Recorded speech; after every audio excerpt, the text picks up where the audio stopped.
you count it off, and we can start wherever you want. Okay.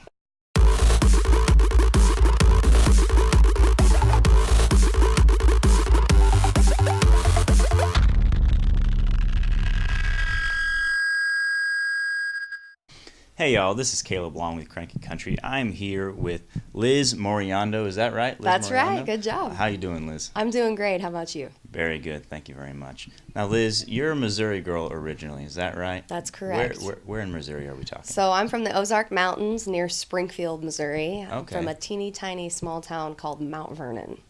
Mount Vernon. Okay, I know Springfield. Don't know Mount Vernon, but that's awesome. What does one do in Mount Vernon, Missouri? Drive around and hang out at the Sonic, I guess. That's we what do I have did a in my Sonic. hometown. Sonic, yes, all day, every day. That was the hangout spot. Hey. We are the county seat, so I guess we drive around the courthouse and stuff too. Okay. But there's not a whole lot to do in my town except just hang out with your friends and grab a drink at Sonic, I guess. That's what Hey. we always used to do growing up. Well, if you have a Sonic, you pretty much got everything. Yeah, that's all you need. Yeah, that's how I feel about it, for sure. Okay, well, I was looking at your bio on your website, and I read that when you were a child, in your mind, there were 3 options for your career path: the pro basketball player, Supreme Court, or country music. Now, obviously, you went with country music, which Yes. is awesome. Yes. But what's the story behind the other 2? Is there a common thread that I'm missing, or was it just...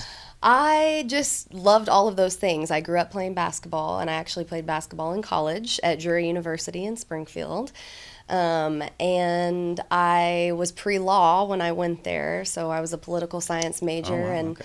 talked about being the first woman president, which I guess could still maybe be possible, Hey, but yeah, you can run for president. hey, you know. anybody can run for president That's now, right. right? That's right. You and Liz Kanye, Moriondo could- for 2020. You could run against Kanye West. It'd be the campaign. Wouldn't be the strangest thing that's happened in this world. No, not even close. Not even close. So, but I always knew that music was ultimately what I wanted to do. I grew up singing in church at my grandma's church, and it's just always been something that I felt like was a natural God-given talent, and I've always wanted to share it with the world. And so in 2010, I decided to make the big move to Nashville, and I've been here ever since.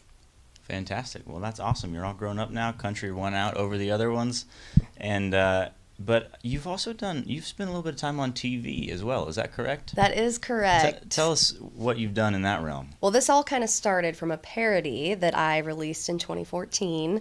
Meghan Trainor's song All About That Bass, where I come from, is called All About That Bass. Aha, yes. And growing up in the Ozark Mountains, I grew up fishing and hunting with my family and being in the outdoors. And so I wrote a parody to the song, and it went viral. It had over 12 million views on I would Facebook consider that and viral. YouTube.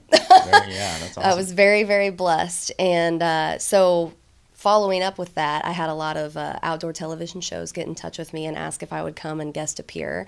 So I was able to be on the World Fishing Network and NBC Sports and the Pursuit Channel and the Hunt Channel, and it was really, really awesome. So that's been a really great gift to come out of doing something musically that I love.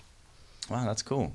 That's Thank awesome. you. Yeah. So even though basketball didn't work out, you got into the sporting a little bit, hunting, fishing. That's cool. You've also done some touring with the NASCAR circuit as well. Yes. Are you personally a NASCAR fan? I am. I'm not as much of a NASCAR fan as I probably should be to be on Okay. that circuit, but having been on that circuit, I am now a born-again NASCAR fan, as Okay. I put it. So okay. I was on the circuit for a couple years from 2014 to 2016 and got to travel across the world and meet a lot of really awesome people that totally made me a fan. And I would say you could call me a fan now for sure. Bristol is my favorite, probably. Just an amazing track, and I've got some friends that live up there, so it's always a good time. I also got to sing the national anthem at that one, so I'm partial to the Bristol track. Okay. Well, I have not yet made the transition into a born-again NASCAR fan. What does it take to be a true NASCAR fan? I think it takes going and being in the pits. Have you ever been to a race? I have not, no. Okay, well, it's one thing to be in the stands at a race. It's another thing to be in the pits at a race. Oh, so yeah. I say that I'm spoiled because the first time I ever went to a NASCAR race, I got to go into the pits. And after that, I was like, this is the only way to do it. but it was incredible and I loved it. It's just so exciting and it was a blast. So That's cool. definitely go to the Bee in the Pits. Okay. All right. I'll try to if there's a ticket for that. Yes. Behind the scenes NASCAR is in the pits. Yeah. Yes. That's awesome. Well, let's switch gears a little bit. Let's talk Christmas music. It's December 10th. If you had to choose a Christmas record only to listen to all season long, is the only record you got to listen to, what would it be? Oh man, that's a really tough one. I know it is. You There's a said lot you of were good going to ones put me out on the spot. I don't know, probably a Frank Sinatra record, That's I would good. have to Yeah. say. You got to get that kind of big band feel at Christmas. Yeah, and at Yeah. Christmas time, that's what I want to listen to is the old-fashioned Christmas songs and to hear Frank sing it, like, oh, yeah, for sure. Yeah. I agreed. But now I've changed my mind because I have a Christmas song out. Not a Christmas record, but if I had to choose a Christmas song to listen to all Christmas, it would be Drink the Red by Liz Moriondo. Naturally, I was about to ask you about that. So, Drink the Red is her Christmas single that you just came out with. Did you write that song? I did. So, how true is that? Well, Christmas is about celebrating. Some people celebrate different than others. Indeed. And some people, when they go home to be with their family and friends, they need maybe a little help from a little glass or maybe a whole bottle of wine. Oh, most definitely. But I've always been a wine drinker, and I love wine, and that's something that we kind of always do at our house on Christmas. It's sort of a tradition to pop a bottle. And so I wanted to write a song about having a little wine at Christmas. Helps you get through the holidays sometimes, right? Absolutely. Marries it up a little bit, even if it's... Yes, there's actually a line in my song that we're going to leave out cookies and wine to keep Santa's cheeks rosy all of the time. That's what he uses. That's a little known fact. That's what Santa uses, yeah. Could you get into some spiked eggnog? You like eggnog? Well, I do like eggnog. In the song, I say that you can keep your eggnog and all your mulled spices, but I do like eggnog, I have to say, As do and I. Christmas ciders and things like that. But I'm a wine girl. I love wine. And whiskey. Got to have a little hot tea and whiskey to warm you up on a winter night. Nothing wrong with that at all.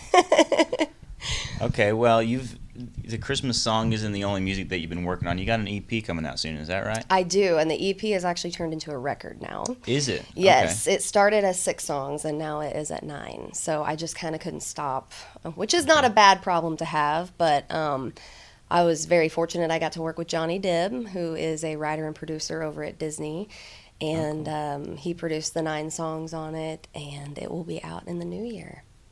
Fantastic. Do you know what it's going to be called? Can you say? We haven't quite made a decision about it Okay. yet. We're still, I know it's kind of down to the wire.